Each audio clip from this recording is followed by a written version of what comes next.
হঠাৎ করে বেড়ে গেছে পাকিস্তান নিয়ন্ত্রিত কাশ্মীরের অন্যতম নদী ঝিলামের পানি প্রবাহ।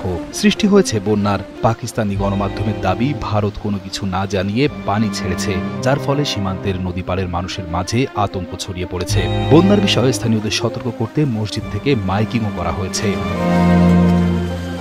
কাশ্মীরে সন্ত্রাসী হামলায় ২৬ জনের নিহতের ঘটনায় পাকিস্তানের সঙ্গে সিন্ধু পানি চুক্তি স্থগিত করার পাশাপাশি পানি অবরোধের ঘোষণা দিয়েছে ভারত। এরই মাঝে পাওয়া গেল বন্যার খবর। নদীর পানিকে ভারত বরাবরই ব্যবহার করছে ভাটির দেশগুলোকে নিয়ন্ত্রণের অস্ত্র হিসেবে। কাশ্মীরে সন্ত্রাসী হামলা নিয়ে ভারত ও পাকিস্তানের মাঝে উত্তেজনা চরমে। নদীর পানি নিয়ে পাল্টাপাল্টি হুমকি দিচ্ছে দুই দেশ। বাতিল ঘোষণা করা হয়েছে ১৯৬০ সালে স্বাক্ষরিত ঐতিহাসিক সিন্ধু পানি বন্টন চুক্তি।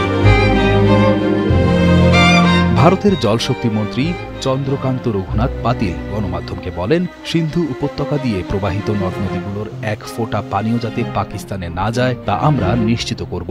অন্যদিকে সিন্ধু পানি চুক্তি স্থগিত করায় পাকিস্তান পিপলস পার্টির চেয়ারম্যান বিলওয়াল ভুট্টো বলেন, সিন্ধু আমাদের ও এটি আমাদেরই থাকবে। এর উপর দিয়ে হয় আমাদের পানি, নয় তাদের রক্ত বইবে। এমন পাল্টাপাল্টি হুমকির মাঝেই পাকিস্তান নিয়ন্ত্রিত কাশ্মীরের অন্যতম প্রধান নদী ঝিলামের পানি প্রবাহ বেড়ে গেছে, যার ফলে মধ্যম মাত্রার বন্যা সৃষ্টি হয়েছে।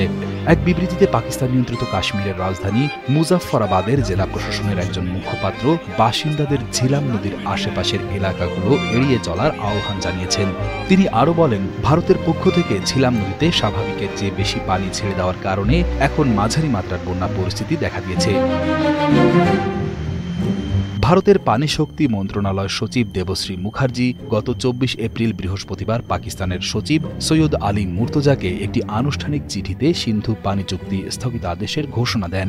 চিঠিতে ভারত অভিযোগ করে, জম্মু ও কাশ্মীরকে লক্ষ্য করে পাকিস্তানের ধারাবাহিক আন্তঃসীমান্ত সন্ত্রাসবাদ এবং চুক্তি পুনর্বিবেচনায় পাকিস্তানের অনিচ্ছাই এই সিদ্ধান্তের কারণ। চুক্তির ৬৫ বছরের ইতিহাসে এই প্রথম স্বাক্ষরকারী এক পক্ষ এমন চরম পদক্ষেপ নিয়েছে। পাকিস্তান ভারতের এই সিদ্ধান্তকে দৃঢ়ভাবে প্রত্যাখ্যান করেছে। পাকিস্তানের জাতীয় নিরাপত্তা কমিটির এক বৈঠকের পর দেওয়া বিবৃতিতে বলা হয়, সিন্ধু পানি চুক্তি একটি বাধ্যতামূলক আন্তর্জাতিক চুক্তি, যা বিশ্ব ব্যাংকের মধ্যস্থতায় হয়েছে। এটিকে একতরফাভাবে স্থগিত করার কোনো বিধান নেই।